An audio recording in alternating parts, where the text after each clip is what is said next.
Halo semuanya, perkenalkan saya Agus Triamus Cintrato dari jurusan Teknologi Pertanian, Program Studi Teknologi Hasil Pertanian.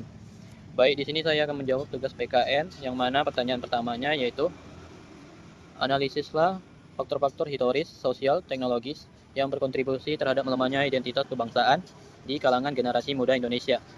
Bagaimana peran media digital dan algoritma dalam membentuk identitas alternatif yang bersifat fragmentatif. Baik, jawaban pertama yaitu faktor historis. Faktor historis yaitu identitas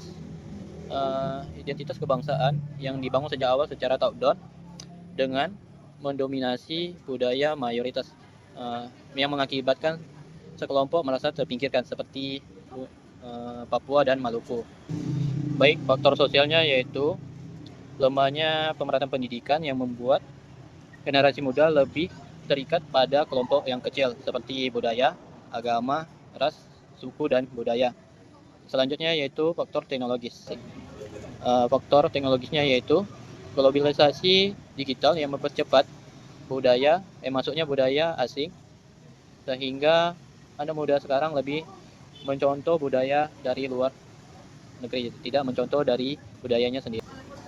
Selanjutnya yaitu peran media digital dan algoritma. Mereka lebih membentuk identitas alternatif yang fragmentatif karena tiap orang diarahkan ke konten yang preferensi, sehingga memperkuat perbedaan seperti agama, hobi, dan politik daripada kesatuannya sendiri. Selanjutnya pertanyaan kedua yaitu bagaimana pendapatmu tentang relevansi dan efektivitas Pancasila dan Bhinneka Tunggal Ika sebagai fondasi identitas bangsa di era kontemporer? Apakah dua konsep ini masih mampu menjadi perekat sosial? Jika ya, bagaimana cara menghidupkan kembali secara autentik? Jika tidak, konsep pengganti apa yang harus diusulkan tanpa pengorbanan? Jawaban keduanya yaitu masih relevan, karena keduanya merupakan fondasi filosofis yang menekan persatuan dalam keberagaman, toleransi, dan keadilan sosial.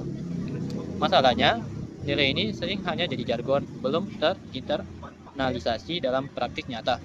Nah, cara menghidupkannya kembali yaitu seperti keteladanan yang nyata dari pemimpin. Kedua itu pendidikan yang kontekstual, bukan hanya hafalan.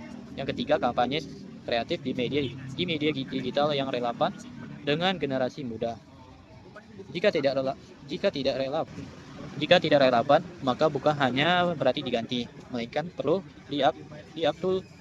diaktualisasikan dengan konteks baru, misalnya lewat demokrasi, partisipasi, gerak budaya digital, dan nilai universal seperti solidaritas dan keadilan global.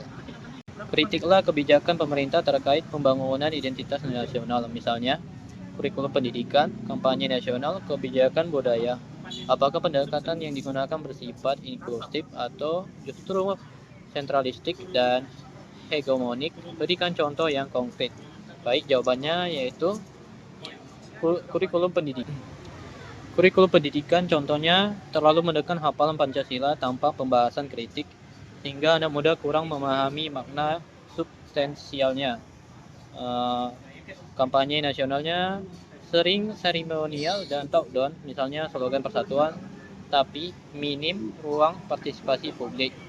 Yang ketiga yaitu kebijakan budaya. Ini lebih sering menonjol budaya mayoritas seperti Jawa ketimpa keberagaman.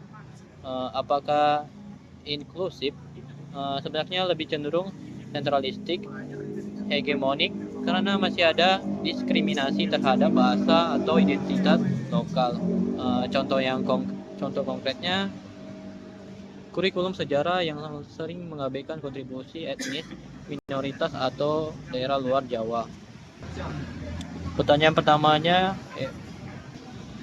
keempat yaitu rancanglah sebuah inisiatif sosial atau kebijakan politik yang mampu memperkuat identitas kebangsaan secara inklusif, berbasis pada keberagaman, bukan penyeragaman, menjelaskan dasar filosofis, sasaran, implementasi strategis, dan indikator keberhasilan.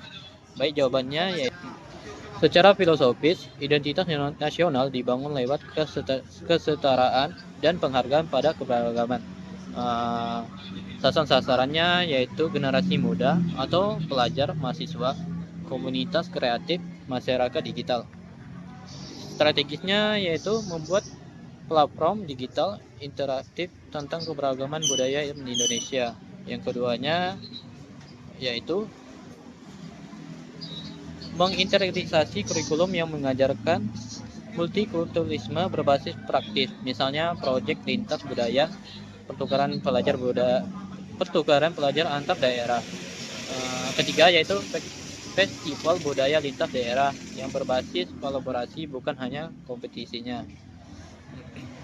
Indikator keberhasilannya yaitu seperti survei toleransi dan sikap terhadap keberagaman. Yang kedua, partisipasi publik dalam program lintas budaya. Yang ketiga, viralisasi konten kreatif yang positif tentang identitas Indonesia.